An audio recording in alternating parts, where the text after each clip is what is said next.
ओमज्ञानतिमिरन्धस्य ज्ञानञ्जनशलाखया चक्षुरुन्मिलितं येन तस्मै श्रीगुरवे नमः। नमो ॐ विष्णुपदाय कृष्णप्रेष्ठाय भूतले श्रीमते भक्तिवेदान्तस्वामिन् इति नामिने। नमस्ते सरस्वती देवे गौरवाणी प्रचारिणे निर्विशेषशून्यवादी पाश्चात्यदेशतारिणे। जय श्री कृष्ण चैतन्य प्रभु नित्यानंद श्री अद्वैत गदाधर श्रीवासदि गौरभक्तवृंद। हरे कृष्णा कृष्ण कृष्ण हरे हरे, हरे राम राम राम हरे हरे। हरे कृष्ण। आगे अब विष्णुदूत यमदूतों से कहते हैं कि अगर कोई व्यक्ति मूर्ख है और अज्ञानी है और उसे ये ज्ञान नहीं है कि धर्म क्या होता है, अधर्म क्या होता है, और लगभग भौतिक संसार के ज्यादातर लोग इसी प्रकार से अज्ञानी हैं, तो उन्हें तो ये पता नहीं है कि धर्म क्या होता है, अधर्म क्या होता है। तो इनकी परिस्थिति एक जानवर के समान है। जैसे एक जानवर है, उसे नहीं पता है क्या करना चाहिए, क्या नहीं करना चाहिए। तो जानवर जो होता है अपने मालिक के ऊपर, अपने स्वामी के ऊपर पूर्णतया निर्भर होता है। तो ऐसा अज्ञानी और मूर्ख जानवर, मान लीजिए, पूर्ण रूप से अपने स्वामी के ऊपर शरणागत है, उसके ऊपर निर्भर है, और आराम से ये सोच करके कि मेरा स्वामी, मेरा मालिक मेरी रक्षा करेगा, उसकी गोद में आराम से सो रहा है। तो क्या जो मालिक है, जो स्वामी है, जिसके हृदय में दया होनी चाहिए क्योंकि वो मालिक है, वो स्वामी है, तो क्या ऐसा मालिक या स्वामी उस जानवर के साथ विश्वासघात करेगा? क्या वो उस जानवर के साथ विश्वासघात करेगा कि भाई जानवर तो मेरे शरणागत है, आराम से मेरी गोदी में सो रहा है, मैं इसके साथ विश्वासघात करके इसका गला दबा देता हूं, इसको मार देता हूं। तो ये बहुत बड़ा पाप कार्य है। ये बात विष्णुदूत क्यों कह रहे हैं? क्योंकि वो समझाना चाहते हैं इन यमदूतों को कि ये जो अजामिल है, इसने भगवान के नाम का जप किया है, बिल्कुल विवश अवस्था में। ये अज्ञानी है, जानवर की भांति है, लेकिन भगवान के नाम के जप करने के कारण ये पूर्णतः भगवान की शरण में है। जैसे एक अज्ञानी जानवर अपने मालिक की गोद में लेटा हुआ है, तो क्या मालिक उसके साथ विश्वासघात करेगा? उसकी रक्षा नहीं करेगा? उसका गला दबा देगा? तो अगर ये भगवान की शरण में आ चुका है, तो क्या हम इसके साथ विश्वासघात करेंगे? हम इसकी रक्षा नहीं करेंगे? क्या हम इसको मौत के मुंह में जाने देंगे? क्या हम तुम्हारे द्वारा इसको खींच करके नरक लोक की तरफ यमराज के पास ले जाने देंगे? तो ये तो विश्वासघात हो जाएगा। तो ये बड़ा महत्वपूर्ण बात जो है विष्णुदूत बता रहे हैं। और जो इन्होंने यहाँ पर ये जो प्रसंग उठाया है ये बहुत महत्वपूर्ण है। जिस प्रकार से इस उदाहरण के द्वारा हम समझ सकते हैं कि अगर हम मालिक हैं और कोई जानवर हमारे ऊपर निर्भर है और अब जो है उसको एक प्रकार से विश्वास आ जाता है कि भाई ये मेरा मालिक है, मैं इसके ऊपर निर्भर हूं, ये मेरी रक्षा करेगा, ये मुझे हानि नहीं पहुंचाएगा। तो कई बार हम लोग देखते हैं जानवर जो है, हम किसी जानवर को पालते हैं, बहुत सारे लोग जानवर पालते हैं। आपने देखा होगा लोग भेड़ पालते हैं, बकरी पालते हैं, और कई बार भारत में तो इतना नहीं है लेकिन विदेशों में गाय भी पालते हैं। हम भी गाय पालते हैं, लेकिन हम गाय को माता के स्वरूप में उसका पालन करते हैं। लेकिन ये लोग पालते हैं और जानवर को एक प्रकार से उनके ऊपर भरोसा आ जाता है, ये मेरा मालिक है, ये मुझे खाने के लिए दे रहा है, और बढ़िया से पालते हैं, उसका पेट भर के बढ़िया से उसको खिलाते हैं, पिलाते हैं। और जब वो शरीर से थोड़े तंदुरुस्त हो जाते हैं तब उनके साथ विश्वासघात करते हैं। बकरी को, भेड़ को, गाय को कत्ल खाने भेज देते हैं।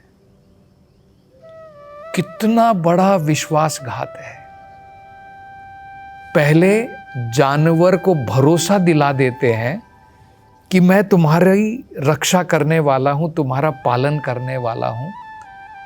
तो जब उस जानवर को विश्वास आ जाता है, उसको ये पता नहीं, और ये लोग क्या करते हैं, खिला पिला करके, मोटा ताजा करके बाद में उसको कत्ल खाने भेज देते हैं। इतना बड़ा विश्वासघात जो उनके ऊपर निर्भर हो चुके हैं, विष्णुदूत कह रहे हैं उससे बढ़कर के कोई पाप कर्म नहीं है। ये बहुत बड़ा पाप है। तो कह रहे हैं कि हम तो ये नहीं कर सकते हैं, ये तो पूर्ण रूप से भगवान की शरण में आ चुका है, और अब आप उनको लेकर के जा रहे हैं मारने के लिए, अनेकों प्रकार की यातना देने के लिए, और हम ये अलाउ कर दें कि भाई हाँ लेकर के जाओ। तो ये तो अजामिल के साथ विश्वासघात होगा। ये सबसे बड़ा पाप है, ये हम नहीं कर सकते हैं। तो ये बड़ी महत्वपूर्ण बात उन्होंने बताई है। ये आजकल हम लोग देखते हैं कि सरकार जो है, जो राजा होता है, प्रजा राजा के ऊपर निर्भर होती है। तो आज तो राजा तो नहीं है लेकिन सरकार है, तो हम सरकार के ऊपर निर्भर हैं।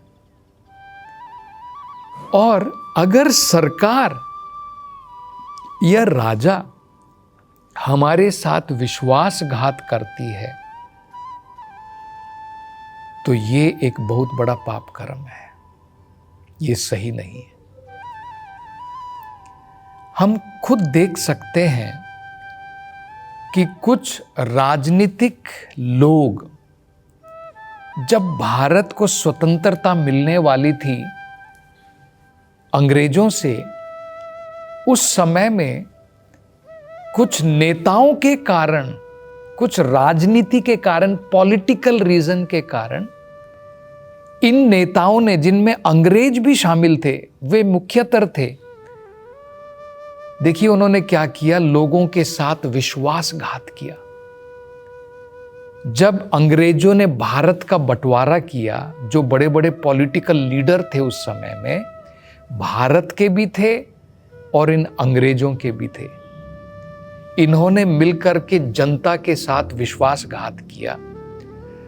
जो अलग अलग धर्म के लोग बड़ी ही शांति के साथ में रहते थे, उनके अंदर में फूट डाल दी और आपस में उनका झगड़ा करवा दिया। लाखों लोग मारे गए। बंटवारे से पहले, भारत और पाकिस्तान के बंटवारे से पहले दोनों धर्म के लोग मिल करके अंग्रेजों के खिलाफ लड़ रहे थे जंग, भारत की स्वतंत्रता के लिए। लेकिन कुछ ये जो पॉलिटिकल लीडर थे, नेता थे, उन्होंने अपने स्वार्थ के लिए लोगों के साथ में ऐसा विश्वासघात किया, लोगों में फूट डाल करके उनको लड़ाया और हजारों लाखों लोग मारे गए उस समय में। तो ये हम देख सकते हैं। तो ये बड़ी महत्वपूर्ण बात विष्णुदूत कह रहे हैं। और एक देखिए बड़ी महत्वपूर्ण बात जो वो कहते हैं अयम ही कृता निर्वेशः जन्म कोटि अमहसाम। अजामिल ने, अयम ही, इस अजामिल ने, कृता निर्वेशः, निर्वेश का मतलब होता है प्रायश्चित। इस अजामिल ने सभी प्रकार के प्रायश्चित पूरे कर लिए हैं, क्योंकि यमदूत यही कह रहे थे पाप कर्म किए हैं इसने। अगर मृत्यु से पहले इसने प्रायश्चित कर लिया होता तो हो सकता है कि हमें आने की जरूरत नहीं पड़ती थी, हम इसे लेकर के यमराज के पास नहीं लेकर के जाते थे। लेकिन इसने तो प्रायश्चित ही नहीं किया, इतने सारे पाप कर्म करके भी। तो अब विष्णु दूत बता रहे हैं इसने सारे प्रायश्चित पूरे कर लिए हैं। बड़ी अनोखी बात है, देखिए, सारे प्रायश्चित पूरे कर लिए। अयम ही कृता निर्वेशा, और वो कह रहे हैं एक जीवन के नहीं, तुम तो बाहरी रूप से देख रहे हो इस जीवन में इसने इतने सारे पाप कर्म किए हैं, लेकिन क्या तुम्हें पता है भगवान की शरण लेने से, भगवान के नाम का उच्चारण मात्र करने से इसने जन्म कोटि अमहसाम, अमहसाम का मतलब होता है पाप कर्म, जन्म कोटि, कोटि जन्मों के, करोड़ों जन्मों के पाप कर्म का प्रायश्चित पूरा कर लिया है। इस जीवन मात्र का प्रायश्चित नहीं किया है, करोड़ों जीवन का प्रायश्चित पूरा कर लिया है। कैसे कर लिया है वो भी कहते हैं। यत व्याजहारा विवशः, व्याजहारा का मतलब होता है उच्चारण करना। इस अजामिल ने क्या उच्चारण किया? विवशः, बड़े ही विवश अवस्था में, हेल्पलेस कंडीशन में, जहां उसकी कोई सहायता करने वाला नहीं था, ऐसी अवस्था में नाम स्वस्ति अयनम हरि ही, भगवान हरि का नाम जो स्वस्ति अयनम, जो सारी शुभता प्राप्त करता है, जो मुक्ति भी प्रदान करता है, उस भगवान हरि के नाम का उच्चारण किया। तो भगवान का नाम कोई छोटा मोटा कार्य नहीं है। ये हम अनेकों प्रकार के प्रायश्चित करते हैं, आगे वो बताएंगे। इन प्रायश्चितों से कुछ होने वाला नहीं है। लेकिन जब व्यक्ति भगवान की शरण में चला जाता है, भगवान के नाम का जप करता है, इससे बढ़कर के कोई प्रायश्चित नहीं है। एक जीवन का नहीं, करोड़ों जीवन का प्रायश्चित पूरा हो चुका है, क्योंकि इसने बड़े ही विवश स्थिति में भगवान के नाम का उच्चारण किया है। अब देखिए, बड़ी सुंदर बात पुराणों में बताई गई है। 3 श्लोक बड़े महत्वपूर्ण पुराणों में आते हैं। जिसमें ये जो विष्णु दूत बता रहे हैं उसकी पुष्टि की गई है। पहला ये आता है बृहद विष्णु पुराण में, नाम नो ही यावती शक्ति पाप निर्हरणे हरे, तावत कर तुम न शक्नोति पातकम पातकी नरः। उसमें बताया है नाम के अंदर में इतनी शक्ति है, नामनो ही यावती शक्ति पाप निर्हरणे हरे है। भगवान हरि का नाम अगर किसी ने उच्चारण किया है, पाप निर्हरणे, उसके सारे पाप का हरण हो जाता है। और कितने देखिए, तावत कर तुम न शक्नोति, इतने पाप कर्म तो वो कर भी नहीं सकता है जितने पाप कर्म नष्ट हो जाते हैं भगवान के नाम का जप करने से। मान लीजिए, उदाहरण दे रहा हूं, अगर कोई व्यक्ति सोचता है मैं करोड़ों पाप कर्म करूंगा, तो कहते हैं जितने पाप कर्म व्यक्ति कर भी नहीं सकता है उतने पाप कर्म नष्ट हो जाते हैं भगवान के नाम का उच्चारण मात्र करने से। और जो बाकी पुराणों में इसकी कैसे पुष्टि की गई है, इसकी चर्चा हम अगली कथा में करेंगे। हरे कृष्णा।